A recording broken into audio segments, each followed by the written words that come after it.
Hi, my name is Brendan Roberts. Today I'll be talking about Canary Media's article, Here's a Blueprint for Building Virtual Power Plants in Every State by Jeff St. John. So first of all, we have to talk about what a virtual power plant is.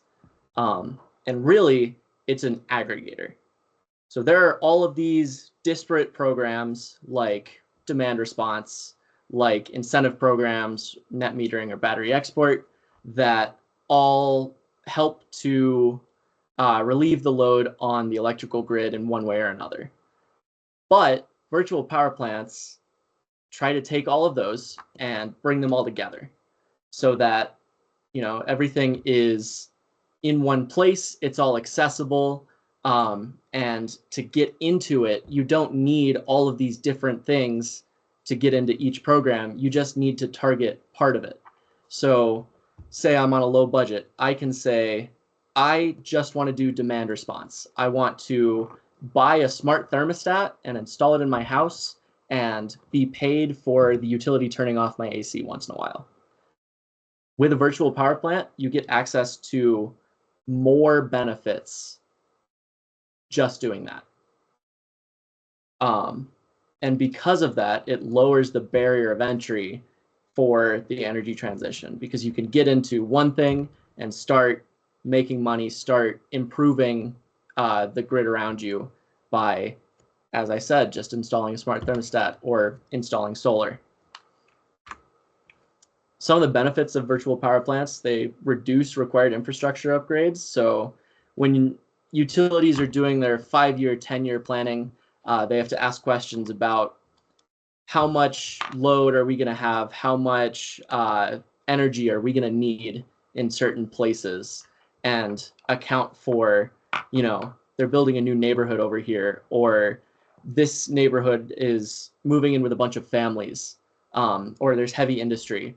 So they have to look at all of that. They have to look at, we're going to spend $200 million bajillion on transmission lines and distribution infrastructure and substations.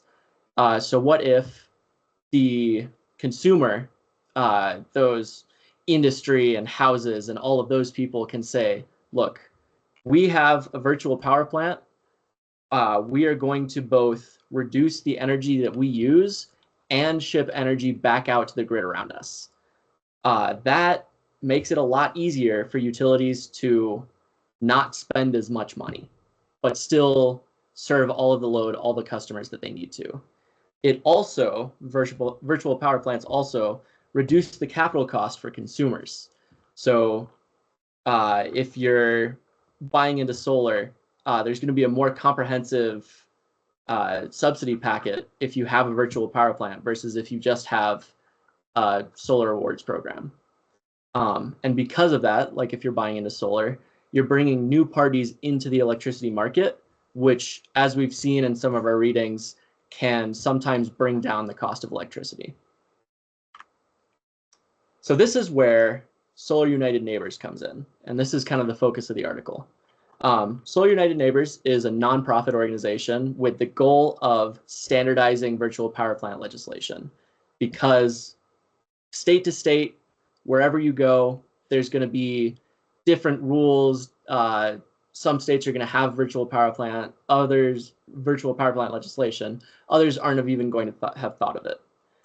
So Solar United Neighbors wants to come in and, especially say like by 2025, target the 4 states that you can see on screen and say, you 4, here's a legislation packet, just take it and run with it. Which is good because there are some drawbacks. The first one, virtual power plant legislation is really technical. It requires knowledge of utilities and economics and renewable energy. So by taking all of that complicated knowledge that politicians may not have and abstracting it into, here is what I can give you that will just solve these requirements, you're getting rid of that issue. Also, and this is going to be a challenge no matter what, virtual power plants require pretty constant funding for incentive programs and subsidies and all of the different things that you need to incentivize a consumer to buy into it. And finding the marks for those subsidies, finding, how much money are you giving an individual consumer versus the utility for lost revenue, we'll say, that is a difficult balance as well. But they've done it. They've figured out this is the package that we can use. We can ship this to a bunch of different states and really speed up the energy transition. And these are my images. I made the chart. The rest are from different websites. Thank you.